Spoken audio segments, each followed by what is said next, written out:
So I've put out a couple of videos now about either swimming out or going out with a boat and launching a foil kite from the water. I use the Ozone Hyperlink V2. That works great, but this can work for a lot of other foil kites. So this video is really about the all-important part of how to pack that kite so that when you go out, um, you got a fighting chance. Now, every time I've done this, it's worked for me. I've done it like 4 or 5 times. So I've been impressed at how well it really works. So this is just to help people who want to give this a shot. Now I'm going to go into Photoshop and use just pictures instead of the live footage for me rolling up the kite, because I just felt like it would be just more clear, and I can also use a pen to write on the screen.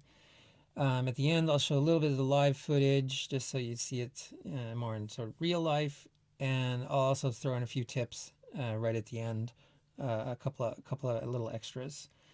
So here we go into Photoshop.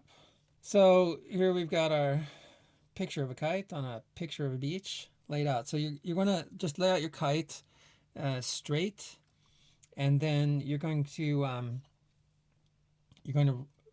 roll out your lines away from the bottom edge of the kite, and everything is going to be like really straight.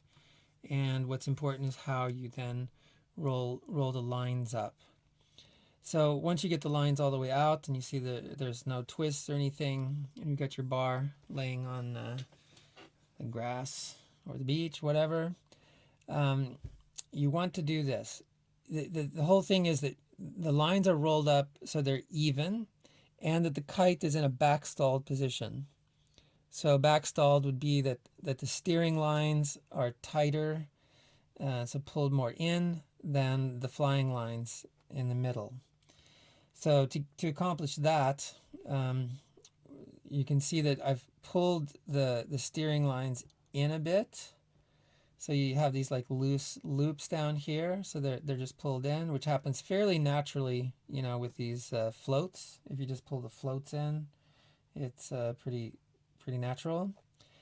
And then you want to have the chicken loop in close to the bars, because that extends your flying lines longer, which helps in turn the steering lines to be shorter, and helps with this backstalled position. So chicken loop in towards the bar. It doesn't have to be all the way on it, but in fairly close.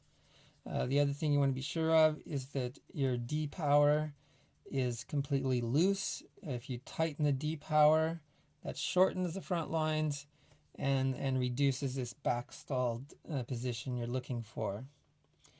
Now, I set it up so that I use these knots here on my lines to see that the lines are pretty even. You can pick whatever it is on your lines, but just try to make sure that the lines are all even. So as we move on, then you want to reach up above these loose bits down here where all the lines are together, and grab the lines, and then just roll your lines up carefully, figure eighting on the bar just like you usually do. Just take a little extra care. You don't want any troubles if you do this. If there was something wrong with it, you could have a failed mission here.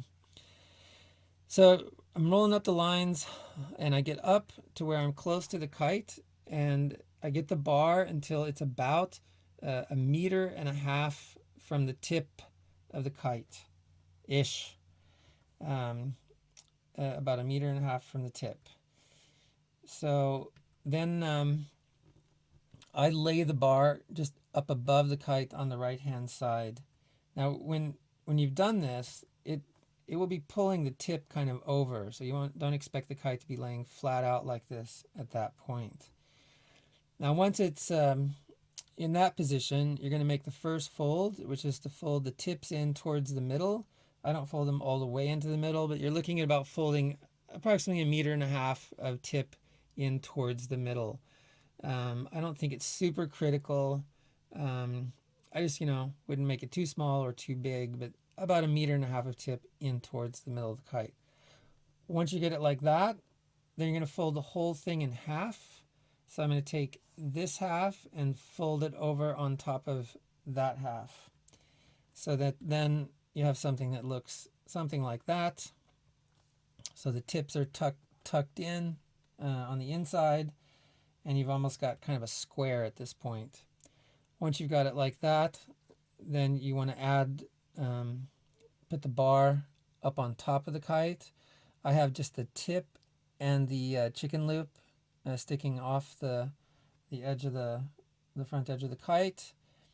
And once it's laying there, I'm going to roll the kite from this edge and roll in that direction to roll it up. So you have basically a big sausage, and you're pretty much done at that point. At that point, you just want to fold the kite a little bit and figure out how you're going to move it around. You may be able to use your backpack, or I also use just a couple of bungees.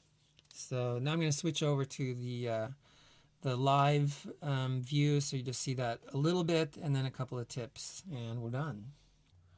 Okay, so here you see the kite with the tips folded in and folded in half, and the bar up on top. You see you roll up quite a lot more lines onto the bar than usual there. Now it's ready to get rolled into the sausage form, and here it is, completely rolled up. You want to, of course, close the vent for letting the air out of the kite before you go out. Leave it open so it packs up nice. Now I loosely fold it up. Don't stress the kite when you're folding it. If it's resisting, kind of take it easy. But if I loosely fold it carefully, I can actually still get it into my backpack. It's not a good way to store the kite long term, but it's just to get it ready for this kind of water launch deal. So remember, I didn't say anything about how to land the kite on this one, so think about that before you go out and try this, how you're going to land the kite, roll it up, and get all the way in again. Here's how I get out with the board and the kite. I put a couple of bungees around the kite and board just to hold it together while I swim out. I was still using my 60 centimeter mast then, so definitely a noob in the foiling world, but I was still able to do this launch. So if you liked the video and find it helpful, of course, like and subscribe. You can send requests. I'm mostly going to focus on just my transition over into foiling and using more foil kites on the water and stuff. I've used them on the snow quite a lot. And a lot about the light wind kiting, really, and using snow kiting as a sort of gateway drug to get into kiting. I do think that's the best road in if it's at all possible. So thanks for watching.